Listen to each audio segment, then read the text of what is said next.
어, 올해 광복절 몇 주년이죠? 69주년이죠. 예, 69주년 광복절입니다. 말 그대로 다시 복자해서 빛을 다시 찾은 날이 광복입니다. 오늘은 광복절이고 해서 조금 성경과는 좀 다른 내용을 좀 한번 좀 말씀드려보고자 합니다.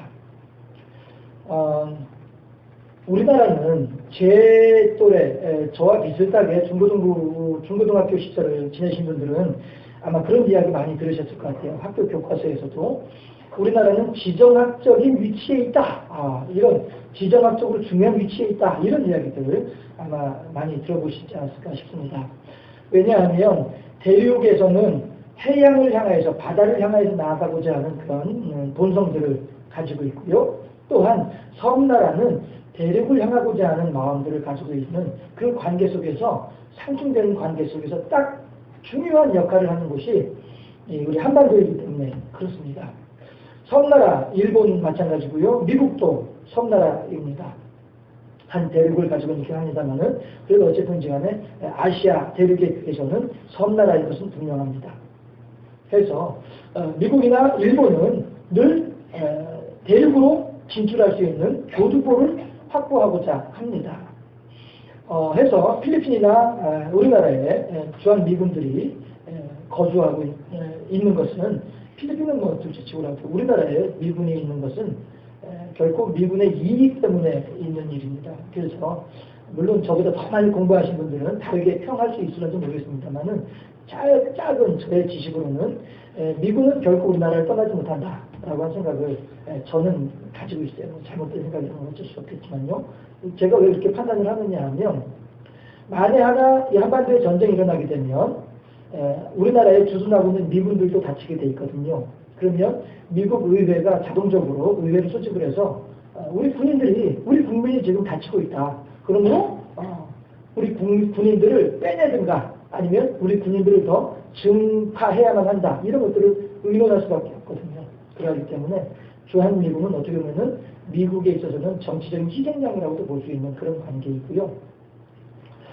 제가 이렇게 말씀을 드리는 이유는 뭐냐 하면 대륙에 있는 사람들도 이 바다를 향해서 나아가고자 하는 그런 노력들을 자주 한다라고 하는 얘기를 하는데 그것 좀 열어봐 주시겠어요? 잠깐 그 원나라의 이야기를 함께 좀 생각을 해보면 좋겠습니다. 징기스칸이죠. 몽골 사람들이 전 세계를 아시아를 유럽까지 제패를 했습니다. 그 원나라가 그렇게 유럽까지 제패하고 난 뒤에 어디를 눈독을 들이느냐 하면 우리 조선을 그 당시 고려를 눈독을 들이게 됩니다. 그런데 고려를 30년 동안에 6번을 침공을 해가지고 겨우 함락을 시켜요. 그러니까 세계 최강의 군사력을 가지고 있는 원나라로서는 이겨도 이긴 것 같지 않은 체면을 구길 대로 구긴 그런 승리가 되고 마는 거죠. 결국 이제 고려를 어떻게 겨우겨우 이제 해서 고려를 정벌을 하고 난 뒤에 이들의 구겨진 체면을 어떻게든 세울 수 있을까 해가지고 일본을 향하여서 이제 눈독을 들이게 됩니다. 그래서 1974년도에 일본을 향하여서 이제 여몽연합군이 고려와 몽골 원나라 연합군이 약 900척의 군함을 가지고서 출정을 하게 됩니다.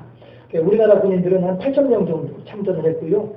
원나라 몽골 군인들은 15,000명 정도 참전을 해서 900척의 배에 나누어서 갑니다. 가서 대마도를 우선 정벌을 하고요. 그때가 언제냐 하면은 1974년 10월 5일에 대마도를 정벌을 합니다. 그 다음에 곧바로 10월 20일에 타카타라고 하는 지역으로 들어가서 거기서 한 30km 정도 되는 해안선을 다 장악을 해버리고 맙니다. 했을 때에 김병겸이라고 하는 우리 고려의 장수, 연합군의 고려의 장수는 원나라 장수한테 그냥 이 육지에 그냥 있자라고 이야기를 해요. 그런데 원나라 장수가 총사령관이죠. 아니다. 우리는 이 30km 해안선을 우리가 확보를 하긴 했지만 그래도 우리가 잠을 자려면은 배에 가서 잠을 자자. 해가지고 배로 가버려요. 그때가 10월 20일이었는데 10월 20일하고 21일 사이에 큰 태풍이 올라와가지고 900척 배 가운데서 200척이 깨지고 맙니다. 그리고서 이제 여몽연합군은 곧바로 다시 퇴각해가지고 돌아오고 말아요. 그런데 그러고 난 뒤에 8년 있다가 1282년에 한 번 더 영국연합군이 또다시 이제 결성을 하게 됩니다. 그래서 이때에는 원나라에서 두 군데로 군인들을 파송을 해요. 해서 하나는 조선, 지금 아까도 봤지만 저 하포라고 하는 이 위에 하포라고 하는 곳이 우리나라의 지금 현재 마산이거든요. 마산에서 우선 동로군이 출발해요. 동로군은 영국연합군으로 출발해가지고요. 나중에 대마도 지나가지고 이기성을 지나가지고 다시 또 이제 하카타로 들어가게 됩니다. 하고 나머지가 지금 이 강남군이라고 해가지고 원나라에서 곧바로 이제 올라오는 배가 있었죠. 이래가지고 이 두 군데에서 배들이 모여가지고 이번에는 4,000척의 전함을 가지고 옵니다. 그리고 12만 명이라고 하는 대부대를 이끌고서 오게 돼요. 그런데 이때에도 마찬가지로 이 당진이라고 하는 이곳에서 이제 하카타를 향해서 이제 총 진격하려고 4,000척의 배들이 모여 있었어요. 모여 있었는데 이때에도 마찬가지로 7월 30일 날 태풍이 와가지고 4,000척 전함 대부분이 침몰을 해버리고 마는 거예요. 그리고서 겨우 14만 명의 연합군들 가운데에서 살아서 돌아간 사람은 3만 명밖에 안 되는 이런 일들이 있어지게 되는 거죠. 그러니까 일본은 군사력으로 따지면은 절대 이길 수 없는 그러한 영웅연합군이었었어요.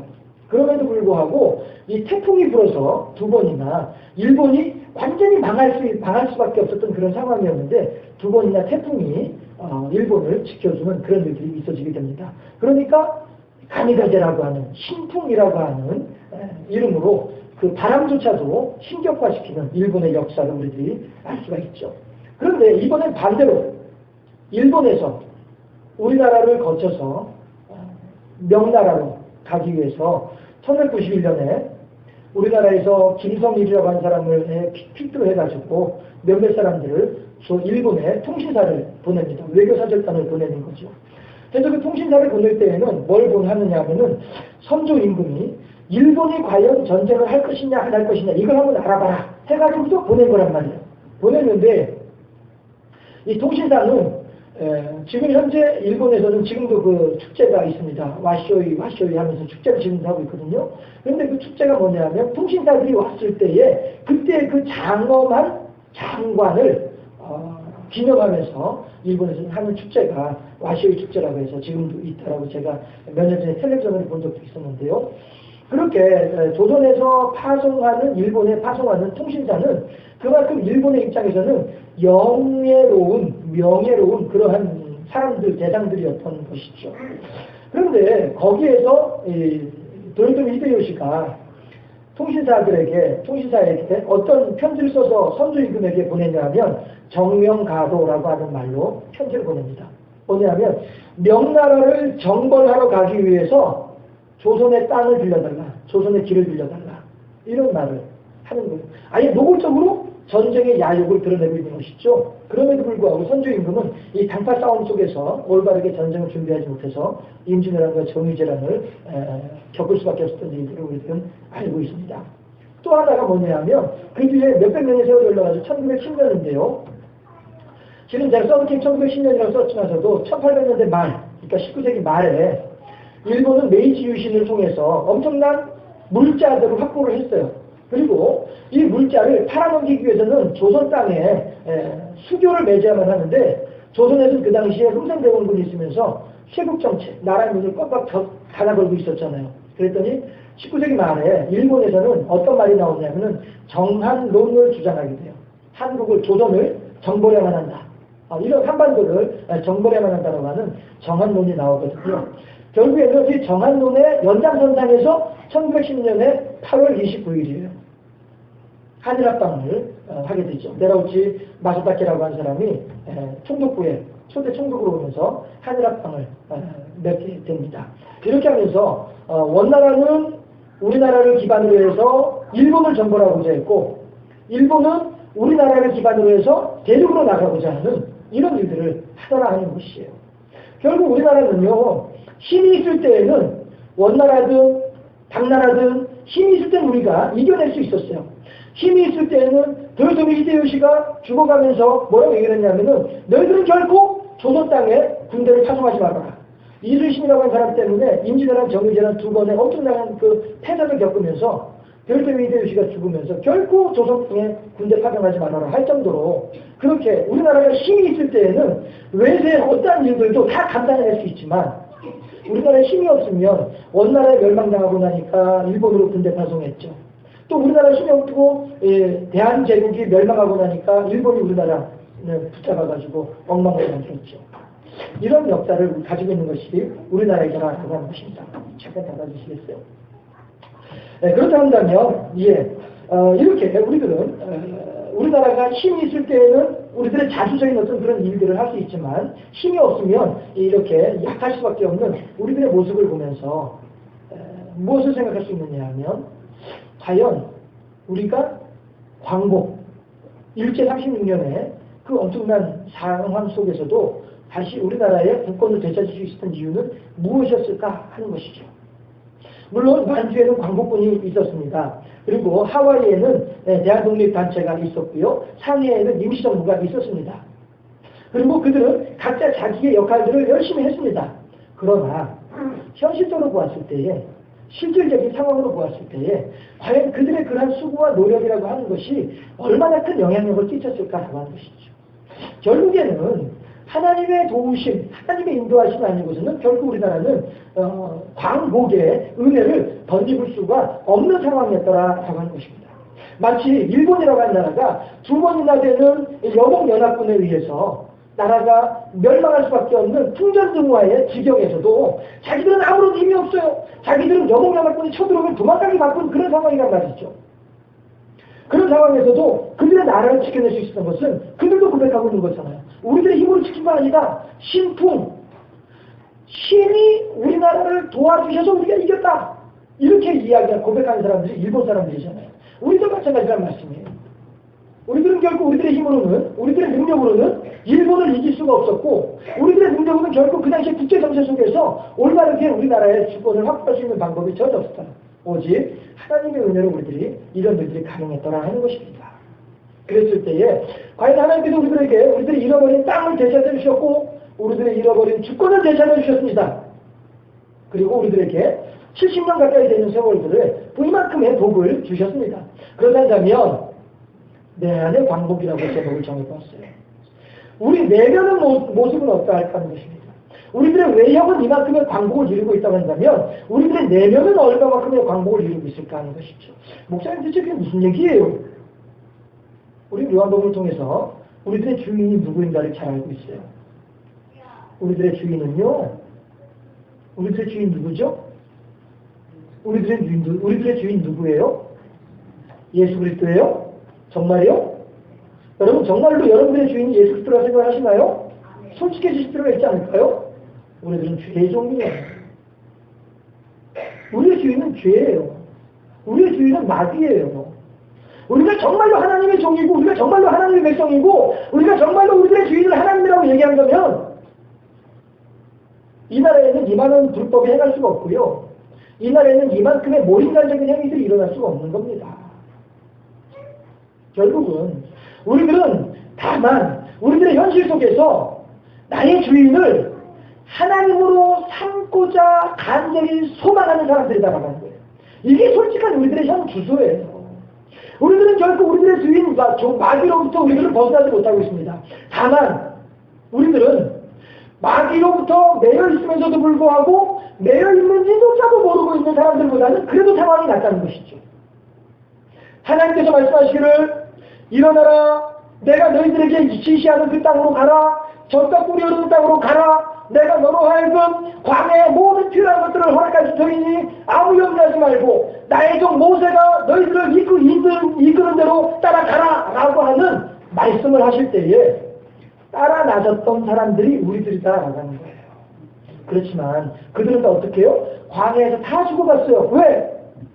따라 나섰지만 하나님이 나의 주인이 되어야 한다는 사실에 대해서 알고는 있지만 내면 깊은 곳에서부터 하나님을 참다운 주인으로 섬기지 못하였기 때문에 여전히 죄의 종로로 살고 있기 때문에 내 발은 내 몸은 하나님을 믿는 무리들과 더불어 같이 있으면서 오늘도 내가 아침에 먹은 것은 하늘에서 내려온 만나를 먹었고 지금도 내가 목마를 때 마신 것은 물이와 반석의 물을 마시고 있으며 오늘 저녁에도 내가 편안하게 잠잘 수 있는 것은 하나님의 불기둥이 나를 지켜주기 때문인 것을 알고 있으면서도 불구하고 내 주인을 하나님으로 섬기지 못하고 내 주인을 하나님으로 인정하지 못하고 여전히 내 안에 뿌리 깊게 잡혀져 뿌리 깊게 내려져 있는 죄의 동료로 살고 있기 때문에 그들은 다 장애에서 죽어갔던 것이라고 하는 것입니다. 우리들 마찬가지로 우리들의 주인이 주님이십니다라고 하는 것은 우리들의 간절한 소망이에요. 너무나도 안타깝지만 사실은 저부터도 그렇고 너무나도 한편으로는 의미적으로 표현을 하자면 화가 나지만 어쩔 수 없이 우리들의 주인은 마귀예요. 이것은 우리들의 현실입니다. 다만 그럼에도 불구하고 우리가 오늘 한 가지 소망이 있고 우리가 오늘 한 가지 내일에 대한 기대를 가질 수 있는 것은 그래도 우리들은 하나님을 찾고 있고 그래도 우리들은 하나님을 부르고 있고 그래도 우리들은 하나님의 은혜다라고 하는 사실을 알고 있다고 하는 것. 이거 한 가지가 우리들로 하여금 오늘을 살아갈 수 있는 힘이 되어지는 줄로 믿습니다. 했을 때에 내 안의 광복이라고 하는 제목으로 하나님께서 우리들에게 원하시는 내 안의 광복이라고 하는 제목으로 시편 133편 말씀을 통하여서 하나님의 말씀을 우리가 들을 때에 과연 하나님 내 안에 얼마만큼이나 광복이 이루어지고 있을까요? 내 안에 얼마만큼이나 어둠의 빛이 사라지고 하나님의 은혜가 충만케 되어지고 있을까요? 하나님의 음성을 듣는 귀하고 복된 우리 모두가 되어주시기를 주님의 이름으로 축원합니다. 이스라엘이라고 하는 나라는요, 제가 우리나라의 이제 예전 역사 1200년대, 1500년대, 1900년대 역사들을 가지고 말씀을 드리는 것은 우리나라의 역사와 이스라엘의 역사가 비슷한 부분들이 너무나도 많기 때문에 그렇습니다. 그렇잖아요? 이스라엘 사람들도 나라를 잃어버리고 떠돌이로 살았던 적이 있었죠. 한 번뿐이 아니라 여러 번 그런 일이 있었죠. 그러다가 겨우 이제 1944년도에 이제 UN의 인정하에 지금 이제 그 팔레스타인 지역에 요단강 중심으로 예루살렘 중심으로 그곳에 이제 겨우 자리를 잡고 이스라엘이라고 하는 나라의 이름을 쓰면서 다윗 비어를 자기들의 국기로 삼아서 이제 나라를 형성하고 있습니다만 과연 그들은 오늘 시편 133편에 있는 내용은 성전에 올라가는 노래라고 표제어가 붙어져 있습니다. 나라를 잃어버리고 헤매일 때에 하나님의 은혜로 70년의 기간이 지나고 난 뒤에 하나님의 은혜로 이스라엘 백성들이 다시 이스라엘 땅으로 돌아오잖아요. 돌아오고 난 뒤에 다시 성전 제사를 회복하면서 성전에서 하나님께 영광 돌려드리는 예배를 회복하면서 그러면서 이제 부르는 노래가 시편 133편이었더라 하는 것이에요. 성전에 올라가는 노래는요, 순례자들이 부르는 노래거든요. 6월절, 오순절, 초실절에, 초막절에 성전을 향해서 올라갈 때, 그 오래 몇 달 며칠을 걸어갈 때, 그 동안에 부르는 행진곡이 성전에 올라가는 노래인데, 그 가운데 하나가 오늘 본문이다 하는 거예요. 1절에서 뭐라고 합니까? 형제가 연합하여 동거하며 어찌 그리 선하고 아름다운고? 라고 얘기하고 있어요. 이 말은 다시 말해서, 이스라엘 민족들이 형제가 연합하여 동거하는 것이 너무나도 선하고 아름다운데 이것을 얼마나 아름다운고 라고 감탄하는 것은 왜냐하면 불과 얼마 전까지만 하더라도 이 일을 하지 못했었거든요. 불과 얼마 전까지만 하더라도 다들 일들이 뿔뿔이 흩어져 가지고 이방인이 되고 나그네가 되고 다른 나라에 가서 살면서 형제가 연합하여 하나님의 성전을 향해서 올라가는 일을 못하고 있었다는 거예요. 무려 70년 동안이나 엄밀하게 따지면 56년 동안이나 그 일을 못하고 있었던 거예요. 그러다가 하나님의 은혜로 다시 이들이 예루살렘 성전을 향해서 올라갈 수 있도록 이스라엘 국가가 회복되어지고 나니까 포로들이 다시 이스라엘 땅으로 돌아오고 나니까 너무 좋구나. 우리가 그동안에 간절히 바라고 바랬던 것이 이것이 아니었던가. 우리들은 을레강변에 우리들의 수금을 걸어 놓을지언정 이방인들을 향하여서 우리들의 노래를 부르지 아니할 정도로 그렇게 굳은 결단을 하고 이방인으로 나그네로 나라를 잃어버린 자 백성으로서 하나님에 대한 신앙을 하나님에 대한 예배를 못하는 존재로서 얼마나 안타까우고 힘들었던가 이것을 알고 있는 이스라엘 사람들이기 때문에 오늘 우리가 이 성전을 향해서 올라가는 이 발걸음이 얼마나 귀하고 아름다운지에 대해서 누구보다도 잘 알고 있는 사람들이 이스라엘 사람들이었다는 것이죠. 그렇기 때문에 형제가 연합하여 동거하며 어찌를 선하고 아름다운 거라고 고백할 수 있는 것이다 하는 거죠. 그렇습니다. 일본도 우리나라도 이스라엘도 다 어떻게 해요? 스스로의 힘으로는 할 수 없는 상황이었었어요. 그러나 비록 일본 사람들은 자기들 섬기는 신이라고 표현을 하고 있습니다만은 우리들은 하나님께서 이스라엘 사람이나 우리나라의 광복이나 하나님께서 은혜를 허락하셔서 그리고 또 그 이후에 모든 일들을 하나님 돌봐주셔서 이만큼이나마 하나님께 영광 돌려드리는 사람들이 되었고 이만큼이나마 오늘도 10가지 중에 7, 8개는 죄의 종로를 하고 겨우 2, 3개 정도 하나님의 종로를 하고 있는 그런 연약한 삶을 살아가는 우리들이 할지라도 그런 하나님께서 우리들을 사랑하신다는 것이죠. 그런 하나님께서 우리들을 돌봐주신다는 것이죠. 어제도 깨졌습니다. 와가지고 하나님이시여 불쌍히 여겨주시옵소서.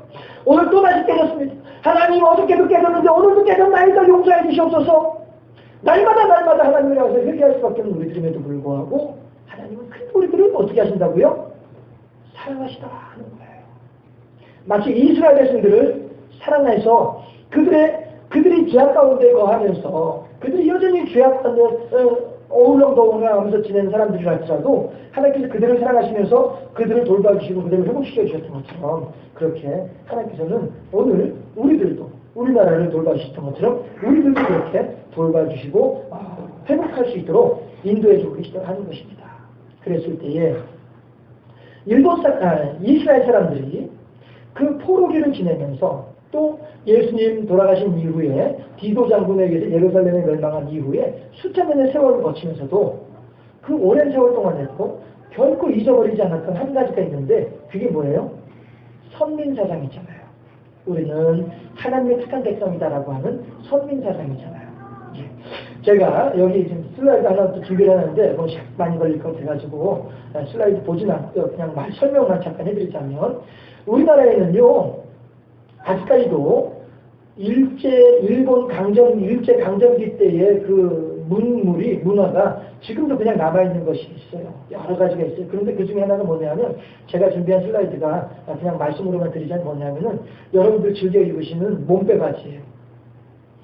몸빼라고 하는 것이 본래 일본어로 몬페라고 한답니다. 몬페라고 하는 이름으로 일본어로 되어 있고요. 그 다음에 일본의 산고지방인가 거기에서 즐겨 입던 작업복이었답니다. 그런데 일본 사람들이 1930년대 말 이제 일본의 전쟁이 막 이제 위험해지면서 질까 이길까 막 이런 일들이 이제 막 있어지면서 조선의 노동력을 조선의 어떤 그런 재물들을 이제 뺏어갈 그런 국민만이 이제 하고 있는 그런 때였었는데 그럴 때에 조선의 여인들을 노동 현장으로 내보내야 되겠다라고 생각을 하는 거예요. 그런데 조선 사람들은 한복을 전통적으로 한복을 입잖아요. 그러니까 일본 사람들이 자기네들 그 몬페라고 하는 그 옷을 입도록 억지로 강요를 하는 거예요. 한국 사람들은 이거 어떻게 입냐 망치기를 어떻게 입냐 라고 하는데 어느 식으로 탄압을 하느냐 하면 몬페 바지를 입지 않으면 식당에서 음식도 사 먹지 못하게 만들고 버스도 타지 못하게 자동차도 타지 못하게 하고 그때 전차도 못하게 하고요. 심지어 나중에 식량 배급을 하게 되죠. 식량 배급조차도 안 주는 거예요. 몬페 바지를 입지 않으면. 이렇게 강압적으로 우리 조선 여인들로 하여금 이 몬페 바지를 입도록 그렇게 강요를 했더라고요. 그래서 이제 겨우 이제 입었는데 몬페가 이제 우리나라에 와서는 이제 몬빼라고 하는 이름으로 읽혀지다가 요즘에는 이제 몬빼라고 하는 이름으로 이제 우리들에게 아예 토착화되어져 있죠. 그러면서 이제 제가 준비한 슬라이드 마지막에 뭐라고 하냐면은 광복이 오긴 왔지만 우리 어머니들은 너무나도 생활하기가 퍽퍽하고 힘들고 이렇게 하다 보니까 한복의 아름다운 패션, 한복의 아름다움을 다시 회복해서 추구하기보다는 먹고 살기 힘드니까 우선 일하기 편한 몸빼 바지를 그냥 입고서 지금까지 지내왔다라고 하는 얘기예요. 그러면서 우리나라의 몸빼 바지는 이런 일제강점기에 그리고 해방 이후에 격변기, 전쟁을 지나고 어려운 그런 시대를 살아온 어떤 시대의 산물이다. 이런 얘기를 이제 하는 것을 봤습니다. 그러면서 무슨 얘기를 하냐면 우리나라에서도 일제강점기가 조금만 더 몇 년만 더 길게 진행됐다고 한다면 어쩌면 우리나라는 민족성 자체를 잃어버렸을지도 모른다. 이런 얘기를 한단 말이죠. 그러니까 이 겨우 40년도 안 되는 이 시간조차도 지금 이렇게 70년 가까이 흘렀음에도 불구하고 그 시간들을 제대로 청산하지 못하고 일제의 잔재를 아직까지도 청산하지 못하고 있는 것이 우리 사회 속에 많이 남아있잖아요. 이런 것처럼 그럼에도 불구하고 이스라엘 사람들은 수천 년에 걸쳐서 나라 없이 떠돌아다니면서도 불구하고 민족의 고유성을 유지할 수 있었다고 하는 것은 참으로 하나님의 은혜가 아니겠는가 하는 것입니다. 마찬가지로 우리들도 이 세상을 살아가는 가운데 우리들이 그래요. 속상하고 하지만 어쩔 수 없는 현실이니까 우리들은 여전히 죄에 매여서 죄의 동료로 살고 있지만은 그럼에도 불구하고 우리들이 이스라엘 사람들이 타향살이를 하고 이스라엘 사람들이 다른 나라에서 이방인으로 나그네로 살아가면서 온갖 멸시와 천대를 받으면서도 불구하고 잊어버리지 아니하고 가지고 있었던 것, 하나님에 대한 성민의 사상. 우리들도 마찬가지로 아무리 마귀자론에게 밀려가지고 이리 치고 저리 깨지고 우리가 예수 믿는다고 하는 이유 때문에 사회적으로 이러한 불합리한 일을 당하고 저러한 어려운 일들을 겪는다 할지라도 어렵죠. 쉽지 않습니다. 그럼에도 불구하고 반드시 간직하고 있어야 될 것이 한 가지 있다고 한다면 그건 바로 뭐겠습니까? 이스라엘 사람들의 선민사상처럼 우리들은 이 세상을 살아가면서 아무리 힘들고 어렵더라도 우리들이 반드시 잊지 말아야 할 것이 있다고 한다면 그것은 바로 하나님은 우리를 사랑하고 계신다고 하는 이 한 가지 사실이겠다는 것입니다. 여러분 어떠하세요? 과연 여러분들은 이제 이 예배를 마치고 여러분들의 삶의 처소로 가시고 이제 내일이 되어져서 각자의 직장으로 들어가시고 각자 여러분들의 현실 속으로 들어가셨을 때에 과연 얼마나 이 자리에 계신 것만큼 하나님에 집중할 수 있겠습니까? 과연 얼마나 이 자리에서 하나님의 이름을 부르는 것만큼 여러분들의 실생활 속에 들어가셔서도 그렇게 하나님의 이름을 부를 수 있겠습니까? 이 시간 여러분들이 하나님의 이름만을 생각하고 있는 것처럼 여러분의 실생활 속에서 얼마나 그 모든 잡다한 것 속에서도 하나님을 향해 집중할 수 있겠습니까? 우리들은 부족하고 우리들은 연약합니다. 우리들은 현실 앞에 있습니다. 그러나 이스라엘 사람들이 수천 년에 걸쳐서도 하나님에 대한 선민의 사상을 잃어버리지 않았던 것처럼 우리 또한 아무리 힘들고 어려운 상황 속에서도 나 같은 게 과연 구원받을 수 있을까? 나같이 연약한 게 무슨 예수 믿는다고 창피해라 라고 하는 그 순간에조차도 우리들은 한 가지 잊어버리지 말아야 할 것이 있다고 한다면 그것은 뭐라고요? 하나님이 나를 사랑하신다고 하는 사실. 이것만큼 우리들이 항상 잊어버리지 말고 항상 가슴 속에 새기셔야 되겠다고 하는 것입니다. 지난 수요일에도 그런 생각을 했으니 그런 것을 함께 나눴습니다만은 하나님께서 야곱을 지켜주고 돌봐주시는 것은 야곱이 훌륭해서가 아닙니다. 야곱이 똑똑해서가 아닙니다. 야곱이 하나님 안을 붙잡아서가 결코 아닙니다. 도리어 하나님 바깥으로 튕겨나가려고 하던 사람이 야곱이었습니다. 그럼에도 불구하고 하나님은 억지로 야곱을 붙잡아다가 이제 안심없고 억지로 야곱에게 복을 주신 분이 하나님이다라고 하는 사실입니다. 우리도 마찬가지로 내가 잘나고 내가 똑똑하고 내가 훌륭해서 내가 믿음이 좋아서 내가 기도 많이 해서 아니에요. 하나님께서 억지로 우리들을 붙잡아다 이 자리에 앉혀놓고 억지로 우리들에게 복을 주시는 분이 하나님이시다고 하는 것입니다. 그 하나님의 은혜가 오늘도 우리들에게 충만하다고 하는 사실이죠. 밖에 나가서 어떠한 현실 앞에 직면한다 할지라도 이 사실 하나만큼은 꼭 잊어버리지 마시고 하나님의 선택받은 백성이다. 하나님의 사랑하시는 백성이다. 이 사실 하나만을 굳건하게 우리들이 간직하고 있다고 한다면 우리 또한 우리 민족이 하나님의 은혜로 광복의 은혜를 경험했던 것처럼 우리 또한 우리들의 삶 속에서 점차 마귀의 그림자는 사라지며 그 빈자리에 하나님의 성령이 더욱더 충만하게 될 줄로 믿습니다. 결국 우리들의 삶이라고 하는 것은 그렇게 내 안에 있는 죄의 본성을 소멸시키면서 하나님께서 우리들에게 부어주신 은혜를 그 자리에 채워나가는 해서 하나님의 은혜를 더 많이 받고 죄악의 본성을 더 많이 빼내는 이 과정 속에 있는 삶이 우리들을 따라가는 사실을 마음에 깊이 새기면서 하나님의 이름으로 예수 그리스도의 이름으로 선을 행하되 낙심하지 말지니 피곤하지 아니하면 때가 이르매 거두리라. 하나님의 갈라디아 6장 9절 말씀처럼 약속의 말씀을 가지고 날마다 신앙 안에서 승리하는 복되고 아름다운 삶을 살아가는 우리 모두가 되어질 수 있기를 주님의 이름으로 축원합니다. 기도하겠습니다.